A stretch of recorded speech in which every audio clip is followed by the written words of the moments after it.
Hi అండి. CMOS kitchen మ్యాజిక్‌కి స్వాగతం. Onion pakodi అంటే ఎవరికి ఇష్టం ఉండదు చెప్పండి. పైగా వచ్చేది వర్షాకాలం. ఈవినింగ్ అవ్వగానే అందరూ పకోడీలు వేసుకునే పనిలోనే ఉంటారు. సో, కాంప్లికేటెడ్‌గా కాకుండా సింపుల్‌గా అయిపోయే క్రిస్పీ ఆనియన్ పకోడీ ఎలా చేయాలో చూద్దాం పదండి. ముందుగా ఆనియన్స్‌ని ఇలా పొడువుగా కట్ చేసుకొని టేస్ట్‌కి తగినంత సాల్ట్, కారం, పసుపు, ధనియాల పొడి వేసుకోవాలి. దీంట్లో మెయిన్ ఇంగ్రీడియంట్ శనగపిండి కదా! సో, శనగపిండి ఎంత వేయాలంటే జస్ట్ ఆనియన్స్ బైండింగ్ అయ్యేంత వరకు వేస్తే సరిపోతుంది. కొద్దిగా వాటర్ మిక్స్ చేస్తూ. దెన్ ధనియాలని ఇలా ఒక రోట్లో లైట్‌గా క్రష్ చేసేసుకొని వేయాలి. శనగపిండి ఎక్కువ వేసేస్తే క్రిస్పీగా రాదు. సో, అందుకే జస్ట్ ఆనియన్స్ బైండ్ అయ్యేంత వరకు వేసేసి మిక్స్ చేసుకొని 15 మినిట్స్ పక్కన పెట్టుకోవాలి. ఇప్పుడు ఒక కడాయిలో ఆయిల్ వేసుకొని ఆయిల్ హీట్ ఎక్కిన తర్వాత మనకు కావాల్సిన పోర్షన్స్‌లో ఈ పిండి మిశ్రమాన్ని పకోడీలాగా వేసుకోవాలి.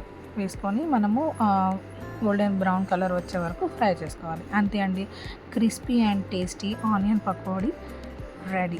మీరు కూడా ఇంట్లో ట్రై చేసి ఎలా ఉందో కామెంట్ చేసి చెప్పండి. Thank you for watching.